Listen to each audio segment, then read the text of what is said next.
All right, everybody, welcome back to Bourbon Flights OKC. Eric, as always, with my co-host Jason. This is Jantz Miller from the Wine Barrel. He was on the last couple episodes we had as well. He decided to stay, so we can't be that bad. I like whiskey. And this is... We won't let him leave. Nope, you have to live here now. You're sleeping on the couch. This is a fun one. This is exploring Penelope's finest Valencia, Rio, and Private Select with Jantz Miller. So we're going to get into it pretty quick, but you brought these over. Jason and I have had the Rio before. We like it very much. Very much. An argument ensued about whether we like this or the Dark Arts Ambarana better, but we'll get into that in a minute. The Valencia is really cool because it's aged in, and I'm going to butcher the name, so I'm going to have to read the bottle. It's finished in Vino de Naranja cask, which is basically an orange wine from Mexico, or is it Spain? Mexico. Could be either one. Could be either one. Yeah. Wherever they speak Spanish. They don't have a designation. And then we've got the estate, which is cool because this just came out a week ago, you said? Yep. Yeah. And this stuff's been flying off the shelf. This came out Thursday. Hit the market Thursday. Very cool. And you already have half a bottle gone. Yeah. That checks out. Yeah. That's what we would do. Right. Awesome. Quality control.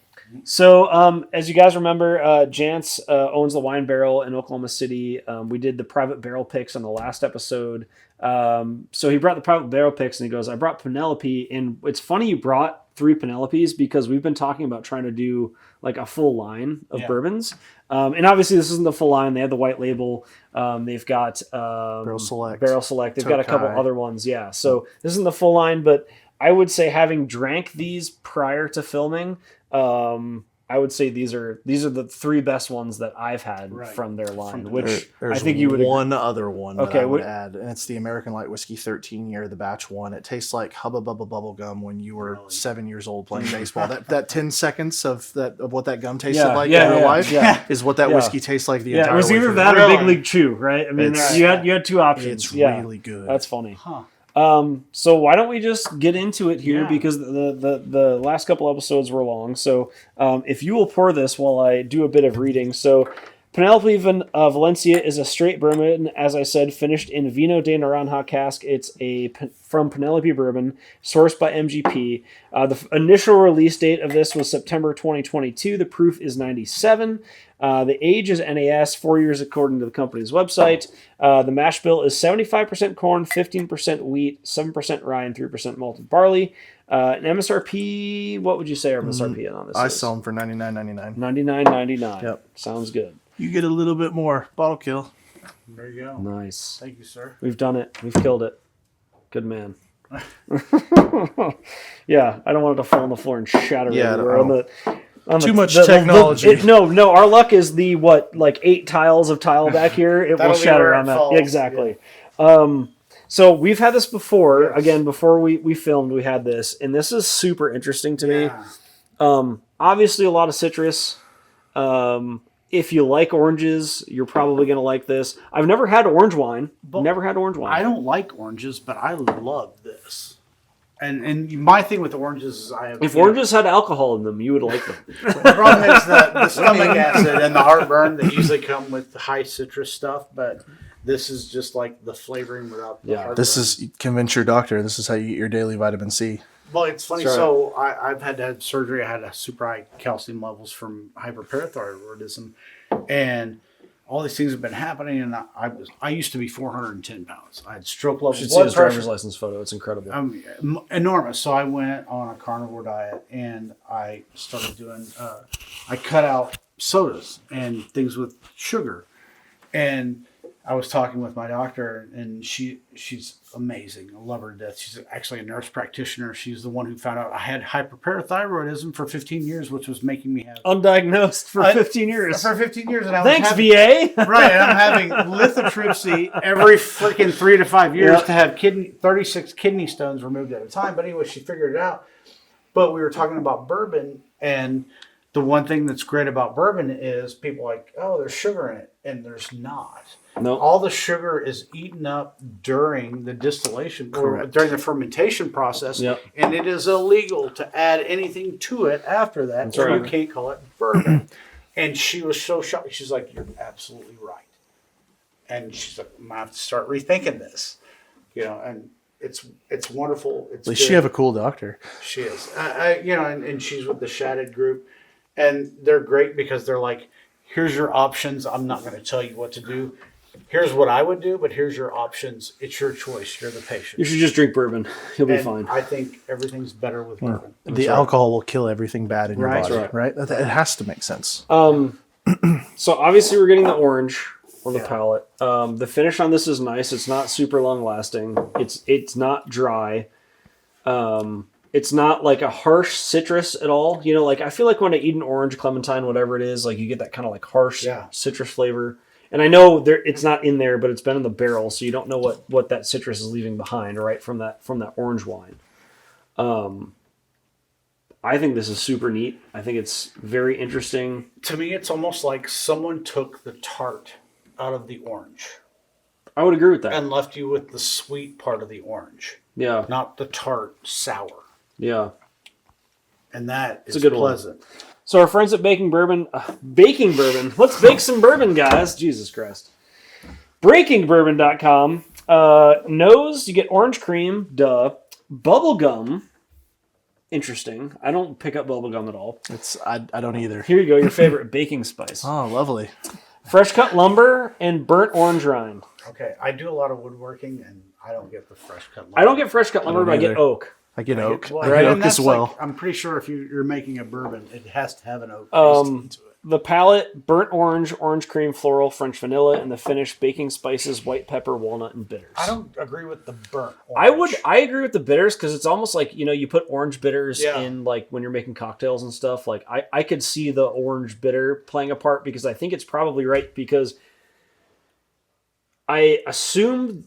No, do they char this barrel? Is this barrel charred or no? Is it simply just the wine barrel that they're putting it into? If I remember correctly, most of everything Penelope does is a secondary barrel finish product. So they'll take their barrel strengths and they usually do their toasted line, which is their level 1 to level 5 char. Okay. But of course, every barrel receives a char before it goes into the bourbon maturation process. Right. So there is a char category going into it. Yeah, so maybe that's what I'm getting from the bitter is right because like.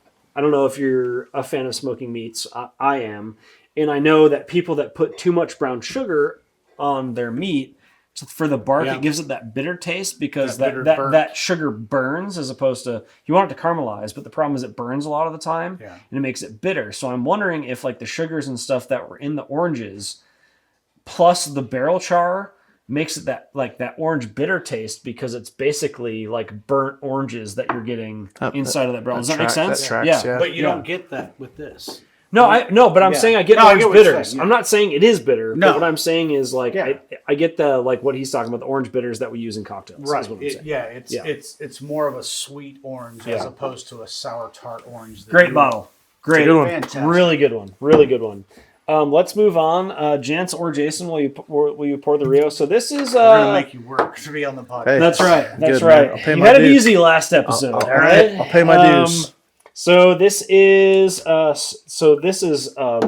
love Ambarana. Jason loves Ambarana. Big fans. So do I. So this is a straight bourbon finished in honey and Ambarana barrels. It's from MGP, from Penelope, obviously. The proof is 98. The release date was April of 2024, which is the current version. That's probably what this is, I assume. It's batch 3. Yep, batch 3. Right. Oh, yeah, batch 3. 4 won't drop till beginning of next year. Sorry, I forgot to mention this is batch 3. Mash bill is 74% corn, 16% wheat, 7% rye, and 3% malted barley. The age is NAS. It contains bourbon aged between 4 and 6 years per the company. Yeah, and Ambarana is a South American oak. It's a Brazilian oak. Or Brazilian. Yep. Yeah. It's a and you're right. Sorry, I wasn't trying to correct you. I'm sorry. You guys know Brazil's in South America, right? You're right. Are you sure? Are you sure about that? Sorry, I'm more finite. No, you're fine. I went to high school with a girl who was Miss Teen USA. And when we were in high school, we were in class together, and they asked her where Vietnam was, and she said Hawaii. Oh dear. She facepalm before facepalming was a thing. Pain. No, Pain. Yes, that's a perfect. Yeah. There we go. Beautiful girl. Oh. Yes. God, I love it. Like I get a lot of like butter on the nose, like honey butter. God, I love honey butter. Dude, Texas Roadhouse. That's So that's cinnamon honey butter. That's cinnamon honey I was butter. just at Texas Roadhouse. That is perfect. It's like Texas Roadhouse butter. Yeah, with the cinnamon butter, your honey butter. You're absolutely right. I was just there. I ate so many of those rolls. Yeah. It was But that's disturbing. amazing. How many rolls I ate. But Time do they close? All right, we're going. We're going right now. Podcast is over. We're going You're to Texas absolutely Roadhouse. right. That is exactly what Yeah. it is. We talk about really familiar good. smells you can't nail down, but I mean, damn, that is right on the money. Rio is unique and fun with batch 1 to batch 2 to batch 3. Batch 1 was big bourbon notes with that hint of Ambarana. I mean, it is kind of the forefather of Ambarana bourbons. It was the first one. Batch 2 was a giant letdown, and I'm just going to be honest, because they rushed it and they came out with 2 batches in the same year. They then got back on track and released batch 3 for the beginning of this year. Batch 4 we won't see till the beginning of 2025. So this is aged in actual Ambarana barrels, Yes. right? Because some places do just Ambarana staves, right? Correct. They pop the bung out and they have like this kind of like looks a like a giant giant necklace Yeah. Okaneden. that they basically screw into the bottom of the bung and then put the bung in and let it sit in there. So I think that's how. So I don't think XO has a Ambarana staved one yet, but that's how they stave their bourbon. Is it's that necklace looking thing. It's not the actual Yeah, barrel. They it's a bunch of they attach it rings. to the bung. Yeah, Okaneden has a spiral that goes in. Yes, but they do it in the bottle though, don't they? They do individual bottles, Yeah. which is Yeah. expensive on staves. Yeah, but so it's really cool because you can do personalized ones. Like my one of my dad's good friends. I can't remember the name of the company that does it, but it was called Red. They called it Red Sail. The guy's daughter passed away tragically, and she was a big bourbon drinker, as was he. And they love sailing, so they created their own. I think it was like I think they had 24 bottles of it, and it was called Red Sail. And my dad was like, "Can you try this? Because I want to let people try it, but I don't know if it's good or not." It was actually good. I think I texted you about it. I was like, "This is a super cool idea that you can kind of make your own bourbon," and that's the same thing that Okaneden does. Is you can kind of create your own bourbon. So, what Breaking Bourbon is saying on the nose: honey, burnt wood, cinnamon potpourri, which is interesting. I don't get a strong cinnamon. Cedar, burnt orange rind, and dark fruits. For me, it's it's that like Texas Roadhouse like cinnamon honey butter. yeah, For me. I would agree with that. And I think the Dark Arts Ambarana rye is more like a spicy cinnamon roll. This is more Or gingerbread. Yeah, Something this like is that. more. Hence the rye. It's more of a. It's just a nice, mellow, consistent flavor that. It's so different. It's And, so and what's different. amazing is like, okay, so you stop drinking, usually you get cotton mouth, or your mouth starts to dry out, and you get a bad taste in your mouth. But with that, it's like you just keep tasting that cinnamon sweet. It's so good. The palate, Greek baklava. I love. I baklava. would now power suggestion. That is not a. That's bad not assessment. far off. Have you had baklava? It's been a long time. Yeah, they don't do that here in Oklahoma. No. No. I mean, Kansas if they City, do, we Connecticut, do they do it all the time. We had it all the time in Kansas City. I mean, we shit. don't really do lobster here either. No, We you were guys, talking, you guys we were talking about lobster. there's a lot of shit we don't do here in Oklahoma. I can go down a whole list. We were just talking about. Oh God, it would be so nice to have lobster rolls. Yeah. So on the palate, the Greek baklava, orange, obviously charred marshmallow, sweet and savory. I don't really get the marshmallow for me. Finished graham cracker, absolutely. Like we were talking about, like cinnamon, like soggy cinnamon toast crunch. Yep. Cinnamon stick, cream soda, roasted malt. Cream soda is an interesting one. That is an interesting one. That's not one I've seen before. And I like cream soda, and I get the cream part. I get it. Fun fact on cream You know soda. what? Call it power suggestion. Try it now and say on the again. It's That the palate. front So end, it's the finish. It's that cream. Like after you drink cream soda and it lingers for a minute. Like an A&W that you Yeah. like, Yeah. pop Yeah. that brown Yeah. bottle. Exactly. And that's I exactly. can see it, right? Yeah. Yeah. So that is power Again, power suggestion. suggestion. Yeah. But I mean, Or now point of that it's reference. been, point of reference is also a good call. Yeah, absolutely. All right, let's move on to the estate. If you will pour this up here. Now the great thing about the estate is this is new, so everybody's brand getting new. this out. This is brand new. now. So Penelope Private Select. So they do an annual release. So this is obviously this year's release. No, there's 3 that are coming out this year. Well, there's But this is the private select because they do the single barrel and Correct. the Found Reserve of the estate collection. Correct. But this is the private select of the estate collection. Yeah, so I'm just talking about this one, which is the private You're select. right. My bad. So my there's bad. No, three. you're good. So there is 3 in the estate collection. Correct. There's a Okay, single that's what barrel, I a thought, private but- select, and a single barrel, private select, and Founders Reserve. So this one, which is the private select, they bottle it at 101.2 proof. It's the 2024 release, which this one is a mash bill of 74% corn, 20% rye, 1% wheat, and 5% malted barley, which is a pretty high corn content, which I'm a fan of because it means You're getting into Heaven Hill numbers. Yeah, which I mean, Sweet. you watch the podcast and you know how we feel about Heaven Hill. We Well, love that shit. and I was at the store when Jantz actually opened that bottle for the first time, and I remember the first thing you said was overwhelming vanilla right off the bat. Yeah, You can smell it on the nose. Yeah, Yep. and maybe like creme brulee flan, maybe. yeah, You just hit one of the adjectives of the descriptive off their website, nailed right on the head. So my grandmother was from Mexico City, and I love flan. And so the nice thing about flan is you get that vanilla flavor with the caramel on the bottom and that light custard. And that when I you love said custard, that, dude. Custard is so good. Probably not as done in Oklahoma as well as in Connecticut. Most foods aren't done as well. Fair. Yeah. Hold on. Pain. Yeah. with the exception of Ever had barbecue. Italian food that's good? Probably not if you live in Oklahoma. Oh man, Have you been to Benvenuti's in Norman? Dude, I've been to many Italian places here. Bro, we used to go to this place and tangent. We used to go to this place in Ellington, Connecticut. It's in a strip mall, little tiny place called Trattoria della Pri. The wife is the head chef. The husband is like the maitre d', the host, and the wine, the sommelier. Drop ceilings. Like you walk in there and you're like, okay, this place is nice, but like you look up and like, okay, it's drop ceilings. Bro, this lady's meatballs.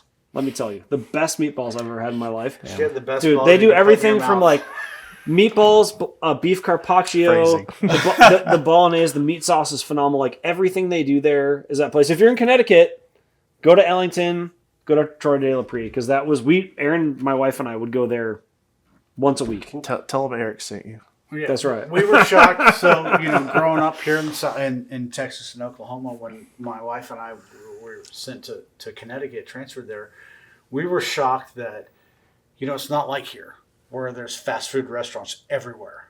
Up there, it's all we mom have. and pop restaurants everywhere, and some of the most amazing food you've ever had. So It's such a melting pot because Yes. Connecticut is kind of in the middle. We're so you get- equidistant from Boston and New York City. So you get have 3 states everything. of traffic. That's So- the problem is you get 3 Yeah. states worth of traffic, but you get the best mix of all the food, and it's Yep, it it's was amazing. phenomenal. Yeah. So good. I haven't been up to the Northeast yet, but if Big mistake. Huge. I haven't made it up there yet. I'm Gotta do it. I'm trying to pick good The bourbons. people are What's cool? unbearable, but the place is great. No, I'm kidding. What the It's best totally part about different. New England is you can literally, if you want to just drive through all the states, you can do it in a day. If you want to go experience like the cities, like okay, I'd say fly into Providence, go to the Cape, do that in one day, spend the night at the Cape. Next day, drive to Boston, do a day, a night in Boston. Drive to Portland, Maine, day and night in Portland. Drive to New Hampshire, look around South New Hampshire. Drive to Vermont, spend the night in Vermont, then drive through the western part of Massachusetts, go down to the coast in Connecticut, and then like fly to like either the city, like New York City or New Haven. You can do that in like 4 or 5 days. I mean, that's what's so cool about New England. I mean, I used to have friends, so I used to be a ski There's like instructor 5 in states that Vermont. you get stuff into Oklahoma. Yeah, so I used to be a ski instructor, and when we were spring skiing in like March and April, I'd have guys that would ski with us in the morning. They would drive down 91, 2.5, 3 hours to the coast and surf in the afternoon, and then sit on the beach and have a bonfire in the evening. That sounds awesome. Yeah, I mean, it's just everything is so compact. there. It's not like here That's where Oklahoma City runs into Norman, runs into Moore, runs into Yukon. There it's different. When we landed, my wife and I went to look to find a place to move, and this was 1999. We landed. I was and- 9 years old. Yeah, so we Me too. we got out of the airport. We're driving down the airport road, which is interesting. You'll have to add to this in a second. And my wife and I are looking, and these barns, every other board on the side of the barn is kicked out, and we're like, what in the hell is wrong with all these barns? And the person's like, oh, they're tobacco barns, they're drying. The tobacco. Those are all gone now. All gone. Amazon warehouse. We saw more turkey and deer between the airport and Hartford than we see in Texas, Oklahoma, and it was just so much wildlife. There's streams everywhere. The towns are not, they don't run together. You've got separation by mountains. You've got what's crazy is people don't realize, like, Connecticut is forest. Yeah. Like, you go, like, west. Heavy. You go west of 91 or east of 91, it's just dense forest. Like, really? Yeah. I didn't know that. Yeah, it's crazy. We And most of New England is, to be quite honest with you. We wanted to build a house, and they're like, okay, well, just base price, it's $50,000 to blast out the granite so you can put in your code required basement. Because everything's granite. They don't do curbs Oklahoma. here. What's a basement? Yeah, right. It's something that floods. It floods under your house. In Connecticut, it's a place to put all the shit that you don't want to look at. But up there, like, their curbs are these giant slabs of granite. Yeah. That's the curbs. They just sink. Spun out in my Nismo Z and hit one of those things. That was fun. Anyway, sorry. No, we're good. We're good. So, Penelope Private Barrel Select opens with rich caramel, vanilla custard, and cherry fruit on the nose. Flavors of marshmallow, caramel, sweet cherry, black pepper on the palate. The finish is distinctive bourbon with vanilla, creme brulee, allspice, light smoke. And I think more like across the board, like there's that kind of custard, creme brulee, flan, whatever you want to call that. Yeah. That's what I'm getting a ton of in really here. Sweet vanilla. Yeah, it's really nice. Well, and the crazy thing is, this just came out.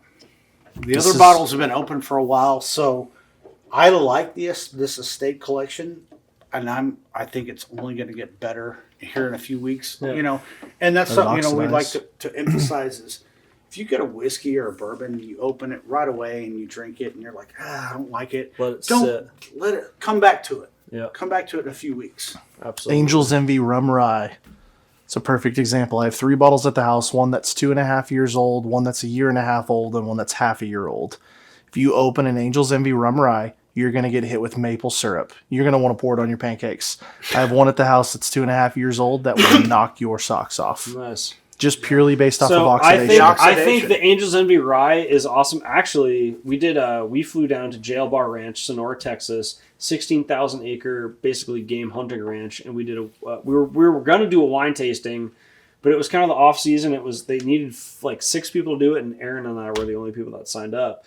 So we went for the whiskey tasting instead. And Aaron's not a big whiskey drinker, but one of the ones that she really, really liked was that Angel's Envy Rye. Yeah. Because of it's a good drink. It's a rye, the bourbon, aged in Caribbean rum barrels. The bourbon for me, Portwood aged bourbon. It's good. It used to be allocated. It's not amazing. Now their cask strength. It's overpriced for what it is. Their cask strength is, you're right, it is overpriced, but if you can get it for MSRP, you are still going to overpay for what it is. Yeah.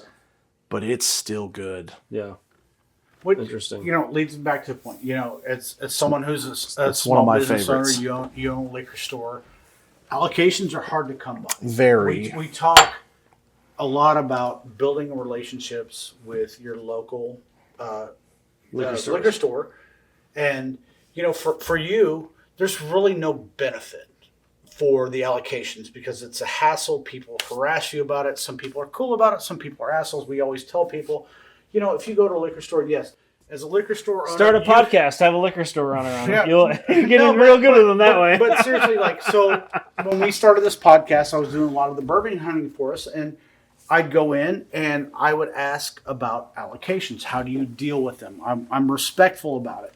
And some would say, well, this is how we do it. If you are a regular customer, blah, blah, blah, we make those available to you, which makes sense because it's an extra hassle for you because you're not screwing people over like some of the other places. I know I shouldn't drop names, but I'm sorry. I hate this place. It's Grand Cru.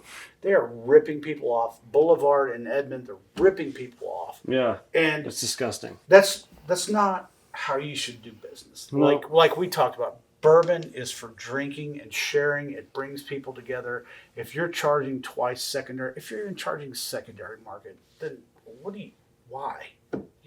People should avoid you. Yeah.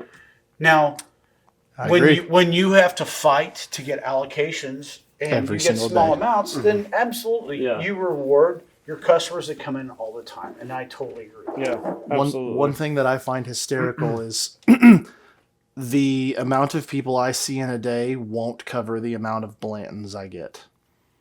The amount of people I see in a day that come in that go, hey, do you have any Blantons?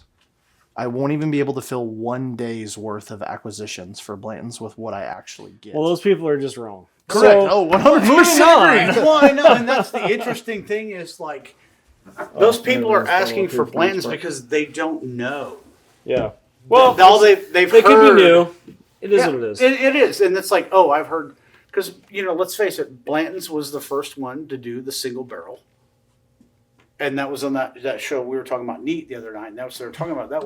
That's Blanton's big thing. Other than that, I mean, it's got the same mash bill with some other great whiskeys, but it's not in the right part of the rick house. It's correct. Not, it makes a difference. So to finish up, sorry to push this along here. Penelope Valencia, Jason out of 10. I'm gonna go. Man, that's hard. I'm gonna say like an 8.8. 8.8. I liked it. I'm an 8.3. Really? I was pushing 9 on that one. It's really good. And what's crazy is I don't like oranges, but that's really good. It takes all the Jantz, worst what do you part got of out of 10? The batch 2 is an 8.9 to a 9.0. It's an A- for me. A B+ to an A-. Yep. Batch 1's a little lower. Batch 2's better, respectively. Yeah. Penelope Rio, Batch 3. batch 3. out of 10. Jason? I'm gonna go with the 9.5, 9.7. Wow. Right there. That's a big score. That is a delicious bottle of bourbon. I like it. I know what you're gonna say. Well, my thing is, I understand. Do yours, and then I'll say what I Well, have. here's the issue. Availability and price is an issue, but Availability is a huge issue. But when you taste it, and then when you stop drinking it, and you continue to get that wonderful taste. I like it. Yeah. What are you out of 10? 9.6, 9.7. Okay. Like it's high 9s for me. Yeah, I'm probably I can't decide between an 8.9 and a 9.1. I'm gonna have Because- to Rochambeau Split you the over difference. that. Split the difference and say 9.0. 9.0. All right, because You put the dark arts before for me, this is way more interesting than that. Okay, Now, hold on. yeah. Give me this. Best bourbon Ambarana, best rye Ambarana. Yeah, that's all right. That's fair. Hell Give me yeah! that. That's Give me fair. that. No, Well that's fair. played, sir. That's fair. Well But played, sir. but this for me is a much higher rating than the Rio. I'll take that Yeah. with the Yes, rye and the bourbon designation. okay, I'll take that. I will agree with you. I think this, and based off of what we read, this is way more interesting and has a lot more going on in it for me than the Rio does. I like the Rio. Don't get me wrong. I mean, I rated it. What I just said, 8.9 or a 9.1. Yep, let's call it a 9. It's respectable. It's good. I think it's great.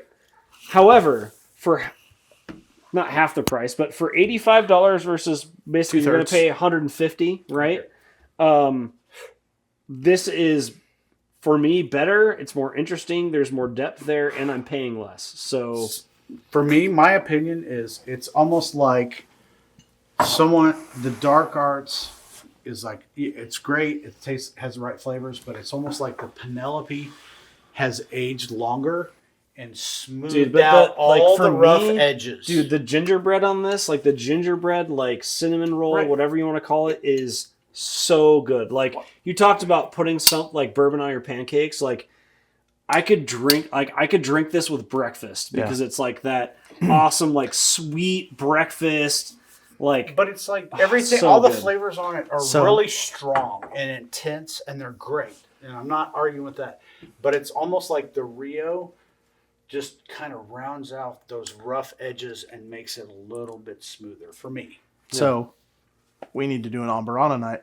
We do. I agree. Dark Arts, Penelope 1, 2, and 3. The Oak and Eden store pick I did. The Good Time store pick I did. And then the one that I think will change your opinion on what's the best one on the market. If you say Koval, I might have to slap you. I'm not. My Doc Swinson's. My Doc Swenson's Bossa Nova pick. Yeah, and we weren't even aware that Doc Swenson. Yeah, let's have you back and do an Ambarana episode when you're ready. Yeah. Oh, I'm ready whenever. You're like tonight. Go get them. All right. The Penelope Estate Collection. Out of 10, Jason. Are we keeping in mind rarity on this? Because like Rio is an LTO, meaning it comes out once a year. I don't take that into consideration. I just wanted to know. Just straight flavor. Yep. Okay. So that was a surprise for me. I thought I was hoping it would be good, and it exceeded my expectations. But I would like to try it again when it's had a chance to oxidize a little bit more. What are you doing tomorrow? Right. Some of us have to work, okay? I'm gonna go with it being just fresh open. I'm gonna go a solid 8.3, 8.4. I want to try it when it's aged, and I'm willing to bet that I would rate it as in the 9s. Yeah, I'm right now. I'm like an 8.1, 8.2 on it. It's solid, but it's strong right now, and it needs to breathe. But you can tell that the right flavors. Well, for me too, it seems to me like it's things that I've tasted before. But it's like But it's also for the price. Yeah, I agree. It's well balanced, but I mean, at the store, if I went and bought that right now, what does it cost? $99.99 from me. Yeah. So for me, like, there's stuff that I think is same basic flavor profiles that is less expensive. I don't think it's bad. No, I'm gonna say it's an 8.1, 8.2. Yeah.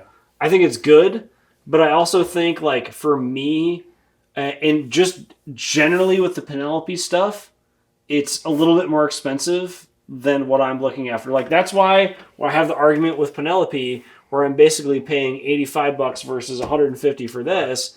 Is like I can buy basically 2 bottles for $10 more than I could buy 1 bottle of that. You know? I mean, Penelope probably needs to follow Buffalo Trace and double their production because they are producing some good quality stuff. You're talking about a company that just sold to MGP and is ramping up. I mean, MGP has been sourcing their juice forever, and they just sold back to MGP because of what they've done. So give them time. Maybe they will. Yeah. So, Jantz, out of 10 on the estate. I picked my number yesterday at about 7:05 p.m., and I'm going to stick with it. It's an 8.5, and it could get predominantly better with. I agree. We'll have to revisit this one with oxidation. So we're all kind of in that same like I'm a low 8, you're a mid 8, you're a high 8 on it. Yeah. I would say we need to revisit that in like a week or two and see, and we could just do a one-off quick like TikTok video, whatever, YouTube short, and just kind of follow up on that. But thanks for bringing all these, man. Yeah, no worries. Do you have final thoughts, comments, concerns? Would say if you agree with a lot of our assessments on things we like between Eric and I, then you're probably gonna like what Jantz is having with his barrel picks that we did in the last episode. Mm-hmm. You probably better check that out if you're really into bourbons and barrel picks and one-offs. You've got more than anybody else. Yeah. So when are you usually the youngest liquor store owner in the state of Oklahoma? That's right. When are you usually at the store so people can come find you? Every day other than Thursdays. I'm off Thursdays, and Sundays we're closed. Okay. I get 1 day off a week. That isn't my normal off day. Yeah. And I mow my house. So unless you're going to mow my house, I'm not opening on Sundays. It's 3 acres, FYI. But I've got a zero turn, bro. Me too. and I walked in blind with my son, and you didn't know we had a podcast or anything else. And when I approached you and started talking about bourbon, you were very receptive, and we had a long discussion. Yeah. I don't want to stir you away. Right, but it was a good, honest discussion. Yep. You told me things you didn't like and things, and it was great. So, don't be afraid to come in, ask some questions. Give them the plug. It's the Wine Barrel, 164th and Rockwell, Northwest 164th and Rockwell. I apologize. Come by. Other than Thursday and Sundays. Right. And I'll be there. He'll be there. Shoot for the evening when you get off work. Yeah. You'll always catch me. That's right. That's right. Final thoughts, comments, concerns, criticisms, accolades, anything grievances coming up? 3 additional store picks coming. We'll do an exclusive here that not too many of even my own customers know. We have a Green River Full Proof, which is a caramel bomb north of 120 proof coming. We have a Elijah Craig Barrel Proof that sits at about 128 to 129 proof. Of course, it's been sitting for a little while, so we'll see where it goes to. And then if I make the decision on the last one, we'll have a third one. Lots of store picks. I love Penelope, so it's something that I'm very, forward and focused on when it comes to the products and what they put forth. And I just want to continue to see them make, successful bottles. If they suck, they suck. We'll tell you they suck. These guys don't lie. They tell you the truth. Yeah. Good whiskey, good taste, real reviews. That's what it's about. My only final thought is Dark Arts Ambarana Rye is better than Penelope Rio. He's okay. He's wrong. Hey. It's okay to be wrong. He's lying. That is fantastic. I knew I was going to get a... This is great. I'm not saying it's not great. My thing is for the price and what I like, the Dark Arts is better. For me, the issue is the availability. You can get Dark We're Arts. absolutely going to do a taste test between these two when we get off camera. But I'm sorry. Does anybody have anything else? Dark Arts is readily available. Rio is hard to find. Exactly. If you like Ambarana, you got to go. He's already poured it up. But anyway. not only that, if you like Ambarana, he's got several different brands that are Come see our boy Jantz. All right, everybody. Thanks for joining us on this bourbon journey through OKC. Remember, there is a world of bourbon out there waiting to be explored one sip at a time. Until next time, keep your glasses full and your spirits high. And remember, choose Dark Arts Ambarana Rye over Penelope Rio.